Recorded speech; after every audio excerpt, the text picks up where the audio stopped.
नमस्कार, आप ये सीधी और लाइव तस्वीरें देख रहे हैं हरियाणा के रेवाड़ी से। दोस्तों, मैं अक्सर आपको वीडियो में बेहतरीन लोगों के साथ आप लोगों को मिलवाता रहता हूं। तो उसी श्रृंखला में मैं आज आपको जो कड़ी दिखा रहा हूं, वो कड़ी का नाम है संघर्ष से सफलता की कहानी। जो मेरे पीछे आप तस्वीरें देख रहे हैं, ये एक ऐसे ऑफिस में मैं आया हूं जिनको मैं आपको एक ऐसी शख्सियत से रूबरू कराऊंगा जो किसी पहचान के मोहताज नहीं है। उन्होंने किस तरीके से संघर्ष से लेकर आज एक ऐसे ओहदे पर पहुंच चुके हैं जो अपने आप में एक कुशल नेतृत्व की ज़रूरत भी थी और साथ में आगे वो बढ़ रही हैं। तो दोस्तों, आज मैं आपको मिलवा रहा हूं हरियाणा विद्यालय शिक्षा बोर्ड के चेयरमैन जो हमारे साथ वेद प्रकाश यादव जी हैं। जो आज मैं उनके साथ आपको रूबरू कराऊंगा, जानते हैं किस तरीके से उन्होंने अपने संघर्ष को यहाँ तक पहुँचाया और किस तरीके से सफलता के दम पर आगे पूरे हरियाणा का नेतृत्व कर रहे हैं। किस तरीके से एजुकेशन के क्षेत्र में स्कूलों की आवाज़ बनकर, किस तरीके से बहुत संस्थाओं के साथ जुड़कर भारत का बाहर भी जाकर कुशल नेतृत्व किया है। मैं उनसे आप रूबरू कराऊंगा और बताऊंगा कि किस तरीके से हम आगे बढ़ सकते हैं। तो दोस्तों, जो भी लोग इस वीडियो को देख रहे हैं, साथ के साथ शेयर, लाइक, कमेंट जरूर करें। और इस वीडियो पर बना रहने इसलिए भी ज़रूरी है, उन छात्रों के लिए ये बहुत ज़रूरी है कि जो अपने शिक्षा के क्षेत्र में बहुत अच्छा काम कर रहे हैं, बहुत अच्छे तरीके से आ रहे हैं। तो अभी मिलते हैं वेद प्रकाश यादव जी से। और सर नमस्कार। जी, नमस्कार, सर, नमस्कार। हमारे चैनल पर आपका स्वागत है। और सर, आपका जो नया साल है वो तो आपको उसको शुभकामनाएं। सर, दर्शकों को बहुत-बहुत सर, धन्यवाद आपका। आप सर यहाँ पर सनग्लो इंटरनेशनल स्कूल के डायरेक्टर भी हैं। आप ये चला भी रहे हैं, हरियाणा शिक्षा बोर्ड का आप कुशल नेतृत्व कर रहे हैं। सर, अपने बारे में कुछ बताएंगे कि आपने किस तरीके से यहाँ पर पहुँचे और क्या आपका यहाँ हो रहा है, थोड़ा बताएंगे दर्शकों को सर। अ, ऐसा है कि आपने स्वयं बताया, नाम तो मेरा पता ही दिया आपने। जी डॉक्टर वेद प्रकाश यादव है जी और इस वक्त जो मेरे पास जिम्मेवारी है वो जी हरियाणा विद्यालय शिक्षा बोर्ड की है एज अ चेयरमैन। जी और साथ में ही अपना विद्यालय भी है, जी निजी विद्यालय है, जी जिसका नाम सनग्लो इंटरनेशनल स्कूल है। जी मैं बताना चाहूँगा कि अगर आप शुरुआत से करेंगे तो बेसिकली जो मेरा परिवेश है वो ग्रामीण क्षेत्र से है। जी और आप तो जानते हैं कि जब आप मूल रूप से ग्रामीण क्षेत्र से आते हैं जी तो ऐसे में आपको संघर्ष करना ही पड़ता है। जी जी जी हाँ, मेरा गांव महेंद्रगढ़ ज़िले के पटीकरा नाम से मेरा गांव है, जी जो कि नारनौल के साथ ही अब तो गांव मिल गया है। जी और वो मेरी जन्मस्थली है और रेवाड़ी मेरी कर्मस्थली है। जी जी यानी 1998 में मैंने यहाँ पर आके एक यदुवंश कॉन्वेंट स्कूल के नामक संस्था की स्थापना की थी, जिसका नाम बदलकर बाद में सनग्लो इंटरनेशनल स्कूल हो गया और अभी नानोर रोड सहारनवास पे स्थित है। इसको जिला प्रशासन ने 4 बार डिस्ट्रिक्ट की बेस्ट स्कूल ट्रॉफी से नवाजा है। जी, और बहुत इतना अच्छी ही बात। नहीं, जी यहाँ से निकले विद्यार्थी ज़्यादातर आईआईटियंस तो बहुत हैं, आईआईटियंस मेडिकल में डॉक्टर्स हैं, नीट क्वालिफाई करते हैं, लेकिन साथ में ही बहुत से सिविल सर्विसेज में और अन्य क्षेत्रों में अपना नाम कमा रहे हैं। जी क्योंकि हम बच्चे की तासीर को जानकर, समझकर फिर मार्गदर्शन करते हैं, इसलिए यहाँ का जो सक्सेस रेट है वो बहुत हाई है। जी मैं स्वयं भी क्योंकि शिक्षा से जुड़ा रहा है, ऐसा ही नहीं कहूँगा कि, मैं कहूँगा कि माँ सरस्वती की कृपा रही और शिक्षा जो है वो मेरे हर ज़हन के अंदर ही है। जी हाँ, दिल में समाई हुई है। मैंने अपना सारा जीवन शिक्षा के को ही समर्पित किया है।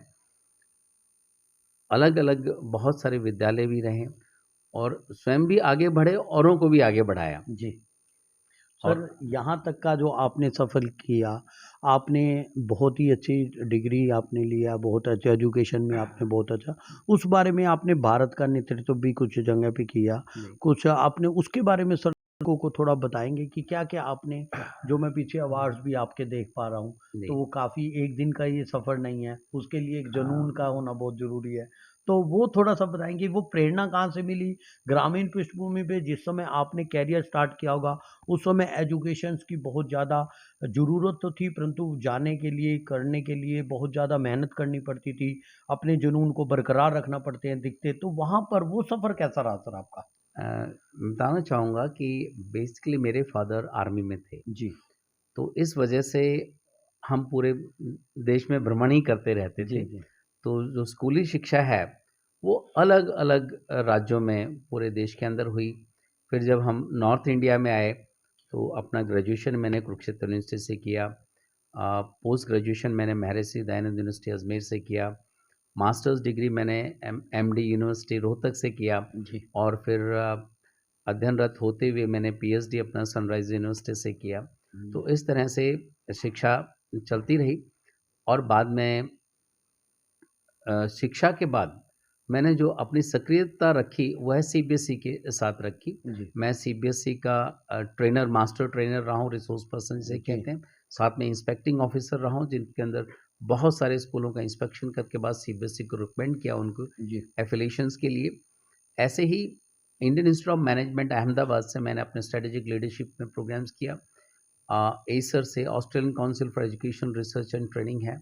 लार्ज स्केल असेसमेंट में अपना ऑस्ट्रेलिया से वहाँ से स्पेशलाइजेशन मैंने लार्ज स्केल असेसमेंट में भी किया। जी। ऐसे ही क्वालिटी काउंसिल ऑफ इंडिया से एक्रेडिटेशंस के कोर्सेज हैं कि स्कूल के अंदर गुणवत्ता कैसे लाई जाए, जी। इसके ऊपर अपने कोर्सेज किए और अलग अलग जो है अवार्ड से मुझे नवाजा गया। जैसे शान अहिरवाल अवार्ड है, जी। राष्ट्रीय विद्या सरस्वती पुरस्कार है जी। और डॉक्टर सर्वपल्ली राधाकृष्णन अवार्ड्स हैं। जी। तो इस तरह से नेशनल लेवल पर और इंटरनेशनल लेवल पर रहे। मैंने 2010 में यूनेस्को, यूनाइटेड नेशंस का जो यूनेस्को है विंग, जी। उसके अंदर भारत का प्रतिनिधित्व मैंने किया, जी।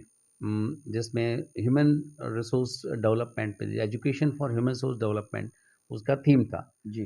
तो नेशनल और इंटरनेशनल लेवल पर कार्यरत रहा और एक जुनून हमेशा ये रहा कि शिक्षा में हमेशा उत्कृष्टता की ओर बढ़ना है। जी। कभी वो जो गीता का सबब है कि कर्म किए जाए फल की इच्छा मत कर, बस वही दिमाग में रखा और कभी सोचा भी नहीं कि इस लेवल पर पहुंच जाएंगे।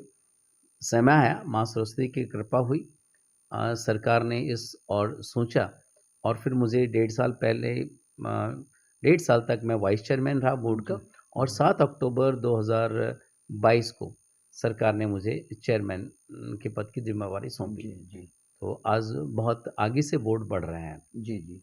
तो सर मैं आपसे एक चीज़ कहता हूँ, हरियाणा विद्या शिक्षा बोर्ड का एक अपना ही यहाँ पर एक स्टैंड करती है, तो उसके आप चेयरमैन पद पर कर रहे हैं, तो क्या ऐसी पॉलिसीज़ है जिसको आपने वहाँ पर लागू किया और जो कुछ जिसका कुछ रिफ्लेक्ट हो रहा है और आने कुछ त्रुटियाँ थी जिनको आपने सुधारा होगा, ऐसी कुछ 2-4 नीति आप थोड़ा-सा हमारे चैनल पे बताएँगे सर? जी, जी। हरियाणा विद्यालय शिक्षा बोर्ड का अपना एक नाम रहा है, लेकिन क्या हुआ कि जैसे-जैसे नेशनल बोर्ड्स हैं, जैसे सीबीएसई है, अन्य बोर्ड आए तो देखने को मिला कि कुछ एक रुझान लोगों का नेशनल बोर्ड्स की तरफ होने लगा जी। है।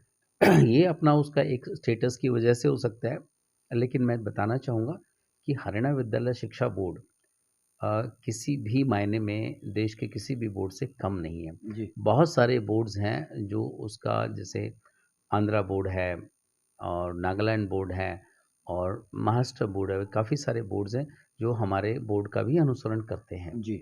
जी। तो इस तरह से जब बोर्ड के अंदर आया तो देखा कि हमने इवोल्यूशन सिस्टम को बहुत स्ट्रेंथन किया है। जी। मार्किंग सिस्टम को, टेक्नोलॉजी का इंटीग्रेशन बोर्ड के अंदर हो रहा है। आने वाले समय में इस बार तो हमने एक हाइब्रिड मेथड से चेक करवा रहे हैं आंसर शीट्स। अब आंसर शीट्स बोर्ड से बाहर नहीं जाएंगी, जी। वो ऑनलाइन ही चेक होंगी। जी। जी। उनका एक एडवांस मार्किंग सिस्टम और मार्किंग के बाद ऑटोमेटिकली आर्टिफिशियल इंटेलिजेंस को यूज़ करते हुए जी। उनका सारा का सारा डाटा अपने पास मंगवाना और ऑटोमेटिक रिजल्ट कंपाइलेशन होना, ये नई प्रक्रियाएं हैं जो बोर्ड के अंदर चल रही है। सुनने में आता था कि अपने यहाँ पर अक्सर ग्रामीण क्षेत्रों में खास तौर पर नकल का बड़ा प्रचलन रहता है। जी। तो इस बार हमने जो नई प्रणाली जोड़ी है वो है क्यूआर कोड सिस्टम इंट्रोड्यूस किया है जी। हर क्वेश्चन पेपर के अंदर। यानी हर क्वेश्चन पेपर यूनिक होगा, वो एक विद्यार्थी के लिए ही बना एक क्वेश्चन पेपर। जी। आप क्यूआर कोड स्कैन करते ही आपको पता लग जाएगा कि वो क्वेश्चन पेपर किस बच्चे का है।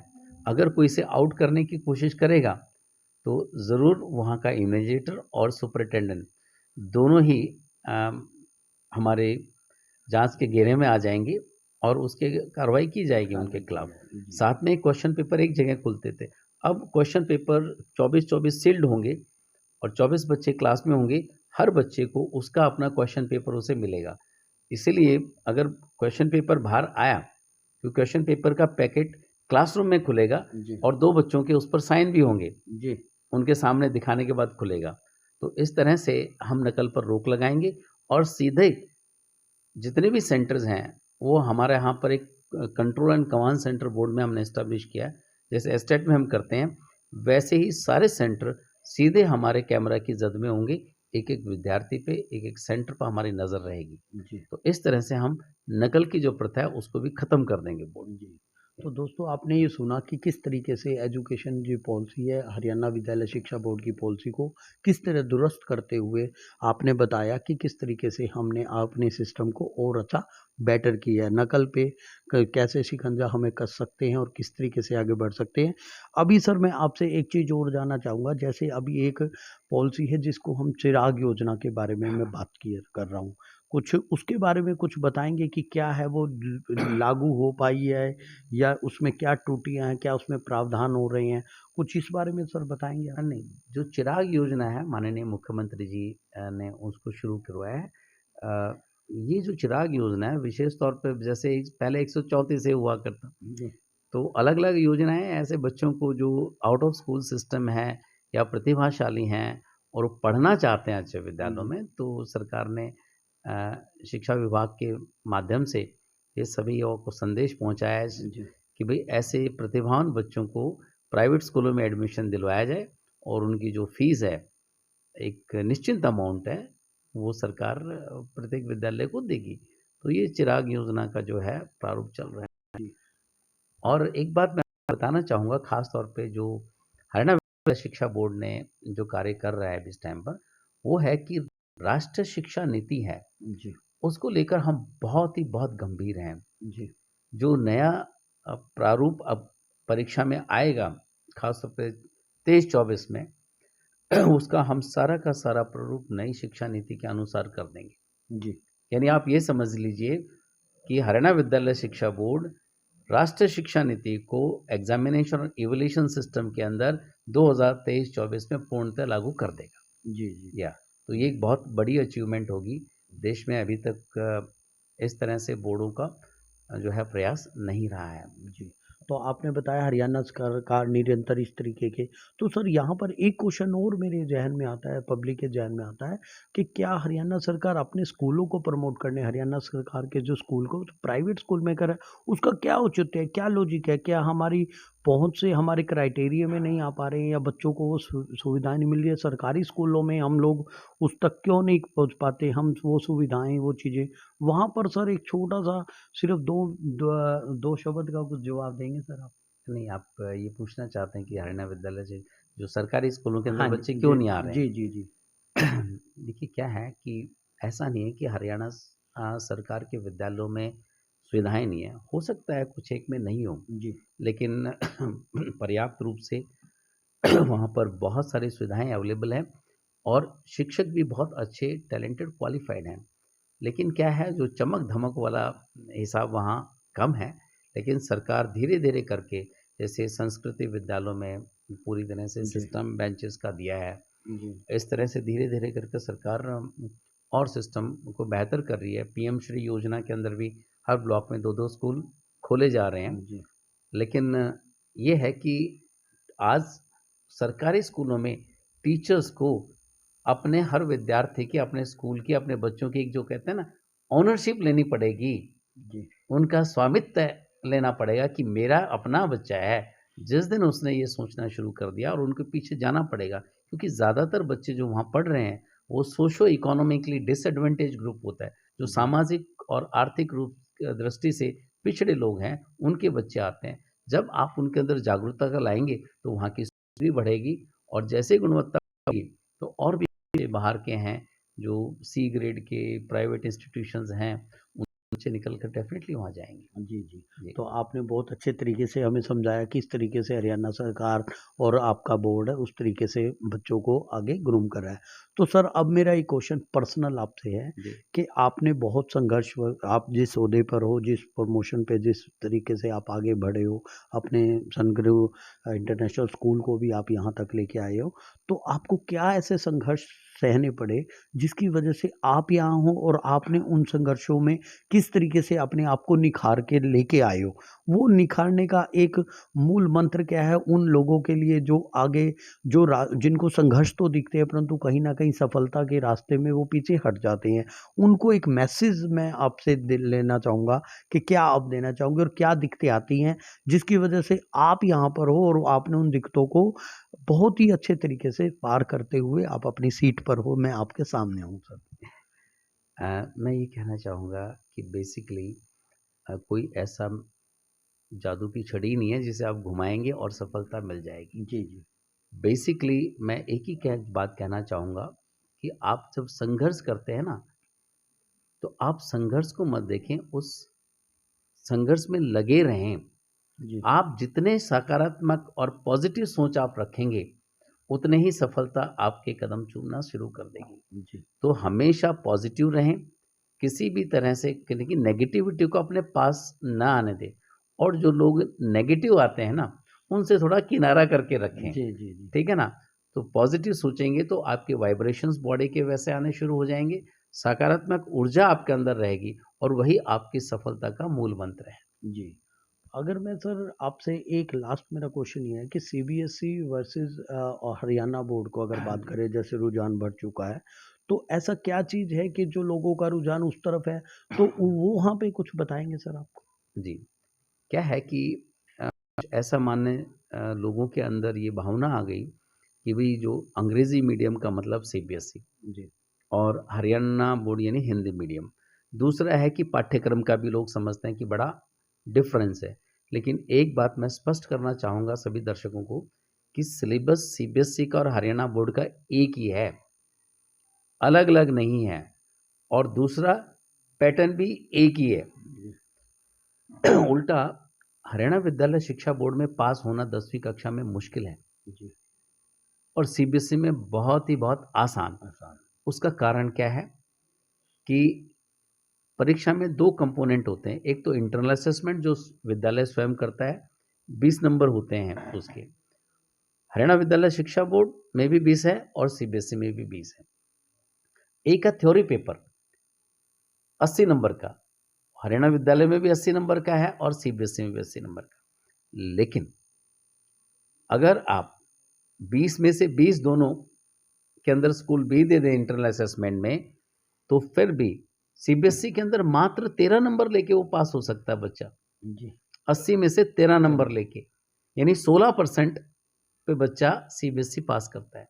जी, जबकि हरियाणा विद्यालय शिक्षा बोर्ड में उसको 27 नंबर लेने पड़ेंगे, जी, यानी 33% अंक लेके उसको पास होना होगा। अब मुश्किल कौन सा है, ये खुद ही अंदाज़ा आप लगा लें। जी, तो इसीलिए जो ये धारणा है, धीरे-धीरे लोगों को जितना हम अवेयर करेंगे, उतना ही हरियाणा विद्यालय शिक्षा बोर्ड के बारे में जानेंगे और उनका रुझान बोर्ड की ओर बढ़ेगा आने वाले समय जी, में। जी, जी। जी, तो आपने सुना किस तरीके से मिस्टर यादव ने अपने कुशल नेतृत्व में किस तरीके से आगे बढ़ रहे हैं और किस तरीके से अपने सनगुरु इंटरनेशनल स्कूल को भी आगे बुलंदियों की ऊंचाइयों तक पहुंचा रही हैं। तो दोस्तों जो भी इस वीडियो को देख रहे हैं साथ के साथ शेयर लाइक कमेंट जरूर करें। एक बार मिस्टर यादव जी का दोबारा धन्यवाद करते आपका भी हुए बहुत-बहुत धन्यवाद। मैं दोबारा एक बार मैसेज देता हूं कि आप इसी तरीके से आगे बढ़ते रहें और हरियाणा सरकार के जो भी रूल्स है रेगुलेशंस है उनको अच्छे जन तक पहुंचाएं। तो धन्यवाद आपका, जी, आपका जी। दिन शुभ आपका रहे। आपका बहुत-बहुत अपना शुक्रिया। मोहित शर्मा। Thank you.